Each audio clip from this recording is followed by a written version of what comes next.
ഇടുക്കിയിൽ വ്യാജമുട്ട സുലഭമാകുന്നു എന്ന വാർത്തയെ തുടർന്നാണ് മാതൃഭൂമി ന്യൂസ് അന്വേഷണം ആരംഭിച്ചത്. നഗരഗ്രാമ വ്യത്യാസമില്ലാതെ വിപണിയിൽ സജീവമാണ് ചൈനീസ് മുട്ട എന്നറിയപ്പെടുന്ന കൃത്രിമ മുട്ട. കാഴ്ചയിൽ വലിയ വ്യത്യാസങ്ങളില്ലാത്ത ചൈനീസ് മുട്ട തമിഴ്നാട്ടിൽ നിന്നാണ് അതിർത്തി കടന്നെത്തുന്നത്. സംസ്ഥാനത്തുടനീളം ഇത്തരത്തിൽ വ്യാജമുട്ടകൾ സുലഭമാണ്. സാധാരണ മുട്ടയേക്കാൾ കട്ടി കൂടിയതാണ് ഇത്തരം മുട്ടകൾ. കച്ചവടക്കാർ പോലും അറിയാതെയാണ് ഇവ പലപ്പോഴായി വിറ്റഴിക്കപ്പെടുന്നത്. കഴുകിയപ്പോൾ ആ സമയത്ത് മുട്ട ഒന്ന് താഴെ പോവുകയും അപ്പോൾ അത് പൊട്ടിയില്ല. വീണ്ടും അത് പൊട്ടിച്ച് തുറന്നു നോക്കിയപ്പോൾ അതിൽ പാടയിൽ ഒരു റബ്ബർ പോലെ വലിയുന്ന ഒരു ഇതാണ് കണ്ടത്. മുട്ട പൊട്ടിച്ച് ദിവസങ്ങൾ കഴിഞ്ഞാലും മണമുണ്ടാകാറില്ല. ഈച്ചയും ഉറുമ്പും പോലും മരിക്കാത്തവയാണ് ഇത്തരം കൃത്രിമ മുട്ടകൾ. റബ്ബർ പാട പോലെ പൊതിഞ്ഞിരിക്കുന്ന ആവരണം മുട്ടയ്ക്കുള്ളിൽ കണ്ടെത്താനാകുമെന്നതാണ് പ്രത്യേകത. അതേസമയം ഗുരുതരമായ ആരോഗ്യ പ്രശ്നങ്ങൾ ഉണ്ടാക്കുന്ന രാസപദാർത്ഥങ്ങൾ ചേർത്താണ് ഇത്തരം മുട്ടകൾ നിർമ്മിക്കുന്നത് എന്നതാണ് ഞെട്ടിക്കുന്ന വസ്തുത. മുട്ടയുടെ വെള്ളയ്ക്കായി സ്റ്റാർച്ച്, റെസിൻ, സോഡിയം ആൽഗേറ്റ് എന്നിവയാണ് ഉപയോഗിക്കുന്നത്.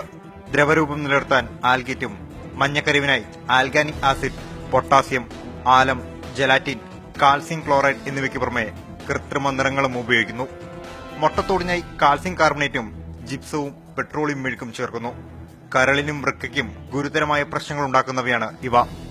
എന്നാൽ പോലും ഭക്ഷ്യസുരക്ഷാ വിഭാഗം ഇക്കാര്യം അറിഞ്ഞിട്ട് പോലുമില്ല. ഈ ഇടുക്കിയിൽ ഇപ്പോ വ്യാപകമായിട്ട് ചൈനീസ് മുട്ട എന്നുള്ള സാധനം കിട്ടുന്നുണ്ട്. അതിനെ കുറിച്ച് എന്തെങ്കിലും വിവരം കിട്ടിയിരുന്നോ? ഒന്നും കിട്ടിയില്ല. തൊടുപുഴ സർക്കിളിലെ ഫുഡ് സേഫ്റ്റി ഓഫീസർ ഇങ്ങനെ പറയുന്നുണ്ടായിരുന്നു. തൊടുപുഴ അടക്കം വ്യാപകമായിട്ട് ഇത് കിട്ടുന്നുണ്ട് ഇപ്പോ. അല്ലെങ്കിൽ എന്തെങ്കിലും ആക്ഷനോ മറ്റോ ഉണ്ടാവുമെന്ന് അറിയാൻ വേണ്ടിയിട്ടായിരുന്നു. അത് ഇതുവരെ ഒന്നും ചെയ്തിട്ടില്ല. അപ്പൊ കഴിഞ്ഞ ദിവസമാണ് അങ്ങനെ പറഞ്ഞത്. ഇന്നലെ മെഞ്ഞാന്നാണ് ഇങ്ങനെ പറഞ്ഞു കേട്ടോ. അങ്ങനെ മേഡം ഇതിന്റെ സൈഡ് എഫക്ട് ആണെന്നോ അല്ലെങ്കിൽ ഇത് കഴിച്ചാൽ എന്തെങ്കിലും പ്രശ്നം ഉണ്ടാവുന്ന അങ്ങനെ എന്തെങ്കിലും ഐഡിയോ അങ്ങനെ എന്തെങ്കിലും വന്നിട്ടുണ്ടോ? ഇല്ല, ഒന്നും പറഞ്ഞു കേട്ടില്ല കേട്ടോ. ആരും പറഞ്ഞു കേട്ടില്ല. ഞാൻ ആദ്യമായിട്ട് തൊടുപുഴകൾ പറഞ്ഞതാണ് ഞാൻ കേട്ടത്. അത് വേറെ പുറത്തുനിന്ന് കംപ്ലൈന്റ് ഒന്നും എനിക്ക് കിട്ടിയിട്ടില്ല അതിനെക്കുറിച്ച്. അപ്പൊ അത് കഴിഞ്ഞിട്ട് നോക്കണ്ടെന്നുള്ളത്. സംസ്ഥാനത്താകമാനം വ്യാപകമാകുന്ന വ്യാജമുട്ട മനുഷ്യന്റെ ആരോഗ്യത്തിന് തന്നെ വലിയ ദോഷമാണ്. ഫ്രൈഡ് റൈസിലോ മുട്ടക്കറിയിലോ ഹോട്ടൽ ഭക്ഷണങ്ങളിലോ ഇവ ചേർത്താൽ തിരിച്ചറിയാൻ പോലും സാധിക്കില്ല എന്നതാണ് യാഥാർത്ഥ്യം. കരളിനും വൃക്കയ്ക്കും വലിയ പ്രത്യാഘാതങ്ങൾ ഉണ്ടാക്കുന്നതാണ് കൃത്രിമ മുട്ടയിലെ രാസപദാർത്ഥങ്ങൾ.